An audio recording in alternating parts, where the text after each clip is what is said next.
Pois é, tenho certeza que em um determinado momento da sua vida, andando no trânsito, no meio da multidão, você já se sentiu sozinho e já teve muito medo, carregou muita dor, solitário.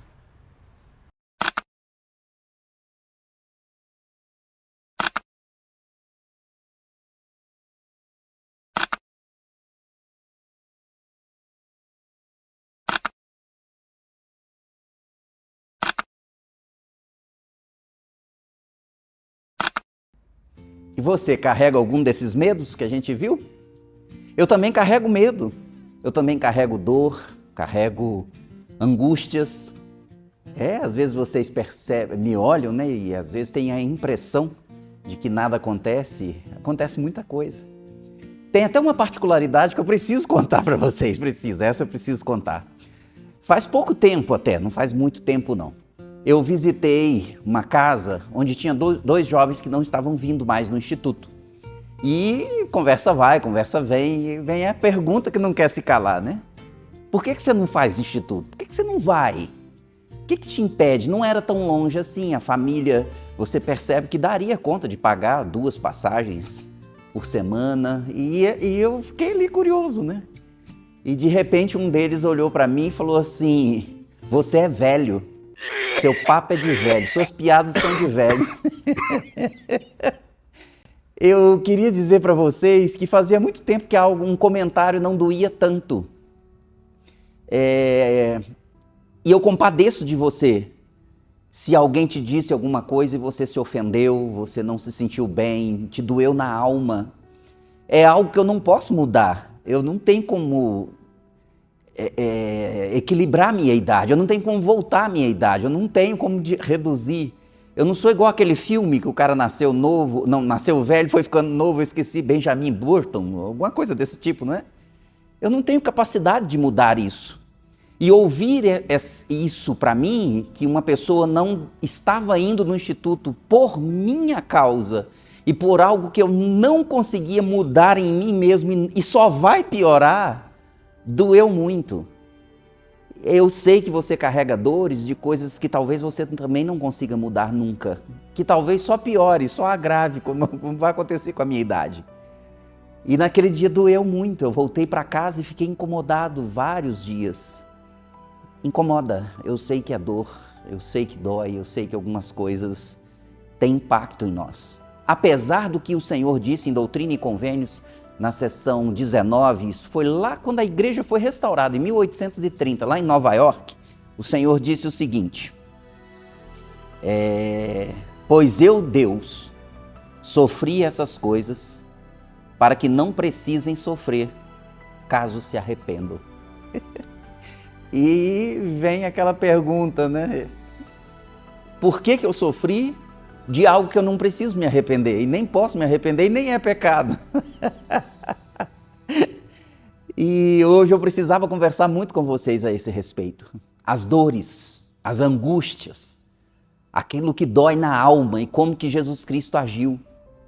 Porque eu contei a minha história para que a gente entenda que é humano sofrer, é humano palavras doerem. Você fala alguma coisa para um animal, ele pode ficar um pouco assustado e tudo mais, mas não dói nele. Em nós as palavras doem, em nós a idade, o avançar dela e alguma coisa que nos traz dói.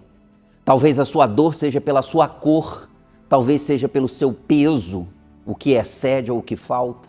Talvez sua dor seja pelo seu cabelo, pela sua condição econômica, pela sua situação civil, casado, solteiro, divorciado. São vários tipos de dores que nós somos submetidos nessa vida. E nós precisamos entender que Cristo foi abaixo de todas elas. E Ele precisou sofrer para que nós não sofrêssemos. Mas lá no jardim do Éden, quando Adão e Eva caíram, comeram do fruto e a queda recaiu sobre a terra, o que veio foi espinhos, abrolhos. O que é isso? Dores, dificuldades, aquelas questões que a gente não espera, que a gente imagina que nunca aconteceria conosco. Elas acontecem, elas aconteceram com o Salvador e hoje nós vamos conversar um pouco mais sobre isso. Mas eu queria que você pudesse pensar qual que é a dor que você carrega hoje, andando pelo trânsito, na rua, deitar à noite. Qual é a sua dor? O Filho do Homem se submeteu a todas elas. Nós não somos maior do que eles, mas não sendo culpa, ainda dói. E não sendo culpa que nunca foi de Jesus Cristo, doeu nele também. Que coisa horrível. Dores, vergonhas, medos, sofrimento, angústia. Eu estou contigo, eu queria só que você soubesse disso. Sinta-se abraçado e acolhido. Seja bem-vindo ao planeta Terra, o mundo das dores. Então vamos conversar sobre dor, vamos conversar sobre sofrimento, vamos conversar sobre angústia, que às vezes a gente pensa que é só conosco, né? Então antes de eu chegar em Jesus Cristo, eu quero passar por um outro profeta que talvez ele nos ajude a entender um pouco mais essas coisas. Eu vou em Alma. Vocês se lembram que Alma pisou no tomate, na melancia, no melão, ele pisou em tudo que ele podia ver na vida, ele pisou. E aí um dia ele teve que prestar contas. O bom dele é que ainda foi em vida. E tem gente que vai prestar contas depois, né? Só que aí ele entra numa situação e ele descreve, e eu queria ver se talvez você já não passou por isso, ou esteja passando, que como nós falamos no início, às vezes a gente está andando sozinho, calado, mas existem dores que a gente carrega. Olha só o que Alma disse lá no capítulo 36 de Alma. Ele fala o seguinte: mas fui torturado com eterno tormento, porque minha alma estava atribulada no mais alto grau e atormentada por todos os meus pecados. Olha a descrição que ele dá: atribulado, torturado, atormentado. Isso são dores humanas, eu não sei, realmente eu não sei se você está me assistindo, se você está assim. Pode me mandar uma mensagem no privado para a gente conversar um pouco, mas eu já senti assim. Não dessa vez agora que me chamaram de velho, mas eu também já andei atribulado, atormentado. Às vezes é difícil lidar com algumas dores na vida. Olha só o que um profeta disse: lembrei-me de todos os meus pecados e iniquidades. Às vezes a gente se lembra de transgressões passadas, né? Tem algo que você fez em 1943, às 5 horas da manhã, e você se pega hoje deitado na cama, lembrando desse tipo de porcaria. Aconteceu com a Alma também. Você não é diferente de profetas, não. Eu queria que você soubesse disso. Talvez a gente converse um pouco sobre não ficar remoendo isso, mas isso aconteceu com o profeta, isso acontece talvez com você, de lembrar de erros do passado, pecados do passado, atitudes, decisões do passado. E ele continua assim, olha, e quando ele começou a lembrar dessas coisas, ele fala que ele havia lembrado que tão grandes haviam sido as minhas iniquidades. E havia sido tão grande as besteiras que ele fez, o que eu falei, pisou no tomate, melancia, melão, espinafre, cebolinha, o que ele viu, ele pisou. Ele fala assim: a simples ideia de entrar na presença de meu Deus atormentava minha alma com inexprimível horror. Eu não sei se é o seu caso também, que quando fala-se de Deus, de misericórdia, de amor, de Cristo aceita as pessoas como elas são, para a alma fez o reverso, né? Fez um efeito diferente. E eu não sei se é com você. Eu não sei se você acredita no poder purificador da expiação. Eu não sei se você acredita no poder purificador de Cristo. Eu não sei se você acredita no poder da morte, ressurreição e do sofrimento do Salvador. Mas tem gente como Alma que quando lembra que Cristo fez isso, sente vergonha, sente horror, não consegue se sentir digno de receber as bênçãos, não consegue se sentir digno de ter acesso a esse poder. E isso acabou com a vida de Alma. Ele imaginou que olhar para Deus seria triste. E talvez seja a mesma situação sua, porque a minha não é não. Eu deixei de ter medo de Deus já faz um bom tempo, eu não tenho medo dele. Ah, Reginaldo, então quer dizer que você é perfeito? Não. Eu sou um pecador, mas eu acredito naquele que é o autor e aperfeiçoador da minha fé. Eu acredito que Ele é cheio de misericórdia. Eu acredito que Ele veio na terra. Eu acredito que Ele sentiu as mesmas coisas que eu senti, vivenciou muitas das coisas que eu vivencio. E Ele entende, Ele me ama. E sentimento de medo, eu acho que é um sentimento que nós não poderíamos ter de forma alguma pelo nosso Pai, pelo nosso Deus. Eu o amo de todo o coração. E se Ele chegar para mim e falar, você não vai viver comigo, eu vou amá-lo do mesmo jeito. Porque eu sei e eu vou saber que eu não mereci. Então eu não carrego nenhum medo de Deus. Eu sei o que eu preciso fazer. Chegarei para Ele um dia e falar, pô, eu posso te abraçar? E se Ele falar não, eu vou só o like. Vou fazer de longe para dizer, ó, eu te amo. Mas eu não terei medo de olhar para Ele. Eu posso carregar arrependimento, culpa, alguma coisa desse tipo. Mas medo, eu te convido a não ter medo de Deus. E vou continuar falando aqui agora como que Cristo conseguiu lidar com dor, sofrimento. Ele nunca pecou, mas Ele ficou sem o Espírito. Ele procurou por Deus na cruz e não o encontrou. E Ele sentiu o mesmo que eu e você. O que é não ter Deus por perto? Ele conseguiu viver o fruto do pecado, que é o abandono e o distanciamento de Deus. Porque essas duas coisas não combinam, pecado e Deus não combinam, essas duas coisas não se conjugam, esse verbo não conjuga, ele não tem como. Então Cristo naquele dia ele sentiu, ele soube, ele entendeu, mesmo sem nunca pecar, ele entendeu a nossa natureza, ele teve essa angústia, a angústia do pecado, a angústia de nunca ter pecado e ainda assim ter ficado sem Deus. E louvado seja Ele por ter tido essa coragem de enfrentar isso, não por culpa dele, mas por culpa sua, por culpa minha, por nossa culpa. Só que tem uma outra dor também que eu carrego. É a dor dos alunos que não lançam a frequência. É a dor dos alunos que não me conhecem. Meu nome é Reginaldo, aqueles mais íntimos me chamam de Regi. Eu sou muito feliz da forma que você me chamar. Sou mais feliz ainda se você conseguir aparecer aqui no Instituto presencialmente, aí que vai ser bom, mas eu sei que nem todos conseguem. Esse curso, ele é um curso de inovação do Instituto Belo Horizonte, se chama Jesus Chorou as Emoções de um Deus. Nós estamos estudando como que Jesus Cristo aprendeu a lidar com as suas próprias emoções. Tem 3 perguntas que eu coloco aqui embaixo, em algum lugar, ou em cima, do lado, onde eu não sei direito, não, mas em algum lugar eu coloco. E você precisa responder 3 perguntas e lançar sua frequência. Não importa de onde você seja, no Brasil, em outra galáxia, não importa. Se você lançar sua frequência, o crédito do curso fica valendo para onde você mora. E sem contar também que está gravado as outras aulas, você pode assistir o curso onde quiser, o momento que você quiser. E esse curso tem uma outra característica. Ele está indo exatamente, está servindo para pessoas acima dos 20 anos, entre 23 a 25 anos, está ali. Se você conhece algum jovem nessa idade, são jovens que trabalham, que estudam e conseguem fazer esse curso ouvindo, caminhando no metrô, no ônibus, de alguma maneira eles estão fazendo. Queria te convidar a abençoar os jovens dessa mesma maneira. Queria mesmo. Vamos junto nessa? Vamos abençoar a sua vida e de outro?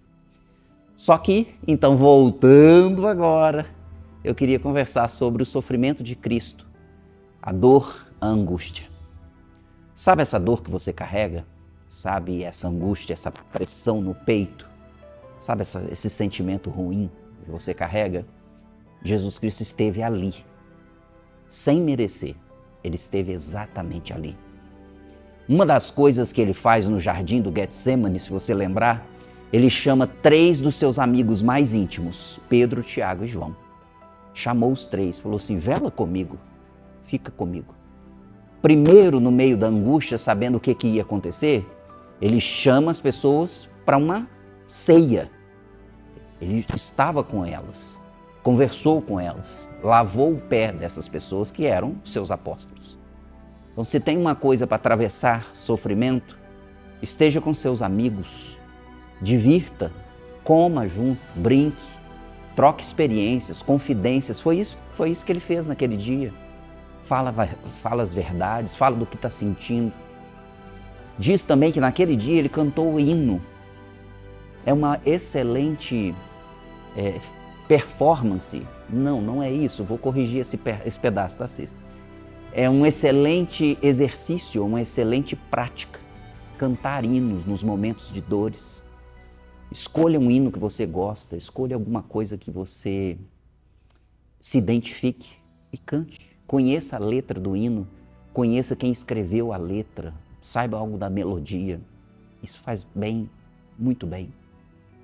Lembre-se que entre os 12, Jesus Cristo ainda tinha 3 mais íntimos. Chamou para ficar mais junto. Você talvez tenha amigos muito íntimos. Chama no momento da dor. Fica com eles. Lembre que é momento de chorar mesmo. É momento de orar. O que Jesus Cristo fez nesse momento? Ele orou. Tem momentos na dor que também você precisa se isolar um pouco. Mas isolar a ponto de que você esteja avistando alguém. Se você perceber, Jesus Cristo estava numa determinada distância no jardim do Getsemane.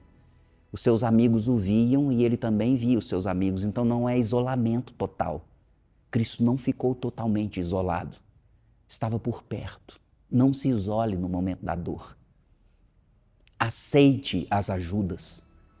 Nas Escrituras fala que Jesus Cristo recebeu a visita de anjos. Um anjo estava lá com ele. Aceite. Esteja disponível quando as pessoas chegarem para te ajudar. Quero ler para vocês uma escritura que está no livro de Mosias, no capítulo 15, do versículo 5 em diante, que também é muito legal, onde aprendemos algumas coisas que Jesus Cristo fez e que nós poderíamos fazer na dor. E diz o seguinte: assim a carne, tornando-se sujeita ao Espírito, ou o Filho ao Pai, sendo um Deus, sofre tentações e não cede a elas. Assim a carne, tornando-se sujeita ao Espírito. Nos momentos de dor, perceba o seu espírito e não o sofrimento daqui. Se nós estivermos fortificados e fortalecidos pelo jejum e pela oração, o nosso espírito estará forte. E a gente se apega a isso. Não às coisas físicas, não às nossas imperfeições. Aqui fala então que a vontade de Jesus Cristo começa a ceder à vontade de Deus. Eu sei que dói, eu sei que não é legal, mas tem algumas coisas que eu preciso simplesmente fazer como Cristo. Aceitar. É quando a vontade de Deus precisa prevalecer. É depois de tudo que pudermos ter feito, tudo que a gente puder ter feito, a gente então conta com a graça. Mas a gente se submete à vontade de um Deus que tudo conhece. Eu sei que não é fácil. Eu já atravessei situações muito difíceis. Mas tem um momento que não adianta brigar. A gente se solta nas mãos e nos braços de Deus. A Escritura depois tem uma outra parte muito interessante que fala que ele foi rejeitado, escarnecido, tudo isso era dor. E aí tem uma coisa, no finalzinho do versículo, como uma ovelha permanece muda perante seus tosqueadores, também ele não abriu a boca. Ele poderia ter reclamado de tudo, de todos. Ele não mereceu nenhuma daquelas coisas. Mas ele se cala. Te aconselho o silêncio, a resignação, o acreditar naquele que é capaz de fazer todas as coisas e que tem controle sobre todas as coisas. Às vezes o silêncio é melhor do que murmurar, reclamar, blasfemar, buscar por respostas que talvez elas nunca chegarão nessa vida. No versículo 7, fala o seguinte, que ele foi crucificado, ele foi morto, a carne sujeitando-se à morte. Tem coisa que a gente somente sujeita. Tem coisa que simplesmente a gente se submete. Fala que no final disso tudo, ele conquista a vitória. A vitória ele conseguiu dessa maneira, dessa forma, calado, submisso, sujeitando, aceitando e carregando a sua cruz, submetendo a dores, suportando a dor. Ele atravessou esse caminho, ele atravessou isso que foi delineado por Deus. É assim que ele aprendeu a lidar com a dor. É assim que ele aprendeu a lidar com a vergonha, com o medo. É assim que ele agiu. Sabe sua dor? Sabe? Aquela facada. Exatamente onde está a sua dor é o lugar onde Cristo está. Ele está aí. Exatamente nesse lugar. Você nem eu estamos esquecidos no mundo com as nossas dores. Quero te fazer um desafio, porque nós precisamos entender que Ele já sabe. Mas por que eu não entrego essa dor a Deus, em nome de Cristo? Então o desafio dessa semana, te faça esse desafio. Pega uma das suas dores, não precisa entregar tudo também não. Pega uma dessas dores e fala, Senhor, tá doendo. Tá doendo, isso daqui, tá doendo demais. Isso que aconteceu tá me ferindo, tá me prejudicando. Eu estou te entregando. Entrega a Ele. O que Ele vai fazer, eu não sei, Ele pode até te devolver. Ou Ele pode fazer como Isaías disse, que Jesus Cristo leva as nossas dores em suas asas. Algumas dores me acompanham até o dia de hoje. Dores do passado, erros, besteiras feitas. Mas eu tenho certeza que Ele levou embora. Eu tenho certeza que nesses lugares Ele está. Ele está na dor, Ele está na minha, Ele está na sua. Na sua oração de hoje, já fiz isso dezenas de vezes. Senhor, está doendo. Está nas suas mãos, eu te entrego, está aqui. Exatamente isso daqui. E algumas coisas foram embora como um sonho. Algumas coisas permaneceram. E algumas coisas eu vivencio. Algumas coisas eu aceito. Lembra do início do episódio? Doeu, mas eu aceito a minha idade, as minhas dificuldades com tecnologia, as vergonhas, o papo de velho. Eu aceito, é a vida. Não vou falar que não dói. E não vou falar que Deus levou embora, porque não levou não. Mas eu submeto, eu aceito, eu convivo. Eu somente apresentei a minha dor. Isso na oração eu falei com Ele. Eu queria ser melhor, eu queria fazer melhor. Eu queria que os jovens se identificassem comigo, eu queria fazer alguma coisa. O Senhor conhece todas as coisas. Eu ofereci para Ele a dor da situação. E comigo, tá bem, até ver o que Ele faz. Gostaria de deixar o meu testemunho, que Jesus Cristo vive, que Ele nos ensinou muito sobre como lidar com as dores. Somente voltando na dor da perda, da morte, Ele chorou. Ele continuou. Ele é nosso Deus, Ele morreu por nós. Que maravilha é continuar estudando sobre Ele, as emoções de um Deus. Te convido a assistir os outros episódios, te convido a entregar as suas dores a Ele, te convido a seguir o que aprendemos hoje. Que o Senhor te abençoe nas suas jornadas, nas suas dores. Deus está no nosso caminho. Deus está na nossa dor. Em nome de Jesus Cristo. Amém.